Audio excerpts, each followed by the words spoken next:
यह कथा है उस समय की जब पृथ्वी पर केवल मानव ही नहीं बल्कि देवता और राक्षस भी विचरण करते थे। जीवन अपने चरम पर था, कुशलता और परिश्रम से अपना स्थान स्थापित करने का प्रयास करता था। इसी संसार में जन्मा एक असाधारण बालक जिसने अपनी बुद्धिमत्ता और चतुराई से मानवता को न केवल प्रेरित किया बल्कि देवताओं को भी चकित कर दिया। उसका नाम था चतुर सेठ। कहते हैं उनकी बुद्धि इतनी तीव्र थी कि कोई भी समस्या उनके लिए असंभव नहीं थी। लेकिन उनके जीवन की कहानी केवल उनकी चतुराई की नहीं बल्कि उनके साहस, धर्मप्रियता और न्याय के मार्ग की भी है। तो चलिए जानते हैं इस अद्भुत व्यक्ति की पूरी गाथा। चतुर सेठ का असली नाम चंद्रगुप्त था। उनका जन्म एक साधारण व्यापारी परिवार में हुआ था। यह परिवार अपने छोटे से गांव में ईमानदारी और परिश्रम के लिए जाना जाता था। गांव का नाम था चंद्रपुर, जो अपने शांत वातावरण और कर्मशील लोगों के लिए प्रसिद्ध था। चंद्रगुप्त बचपन से ही साधारण बच्चों से अलग थे। जहाँ दूसरे बच्चे खेल कूद में मस्त रहते, वहीं चंद्रगुप्त प्रश्न पूछते, सीखने की कोशिश करते। उनके पिता का नाम धर्मदत्त था, जो वस्त्र और अनाज का व्यापार करते थे। उनकी माता वसुंधरा एक धर्मपरायण महिला थी, जिन्होंने चंद्रगुप्त को सच्चाई और न्याय के मार्ग पर चलने की शिक्षा दी। एक दिन गांव में एक साधु पहुंचे। उन्होंने गांव वालों को आशीर्वाद दिया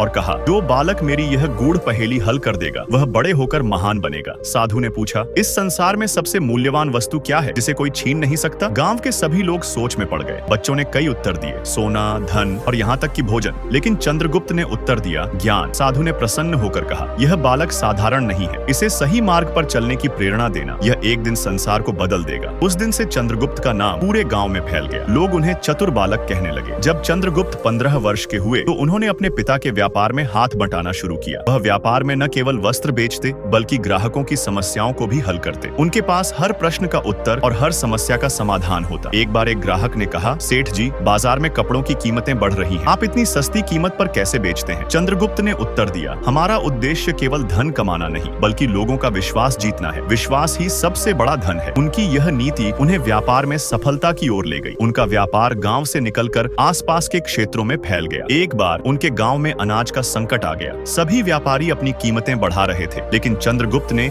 अपने भंडार से अनाज निकालकर गरीबों में बांट दिया। गांव के बुजुर्गों ने पूछा, तुम्हें घाटा नहीं होगा? चंद्रगुप्त ने उत्तर दिया, समाज की भलाई से बड़ा कोई लाभ नहीं है। अगर लोग भूखे रहेंगे तो व्यापार का क्या लाभ? उनकी इस नीति ने उन्हें पूरे क्षेत्र में लोकप्रिय बना दिया। लोग उन्हें अब चतुर सेठ कहने लगे। चतुर सेठ की चतुराई और न्यायप्रियता की ख्याति अब स्वर्ग तक पहुंच गई। इंद्रदेव ने अपने दरबार में यह चर्चा सुनी और कहा, क्या कोई मानव इतना ज्ञानी हो सकता है? हमें उसकी परीक्षा लेनी चाहिए। देवताओं ने 3 कठिन परीक्षाएं तैयार की और मानव का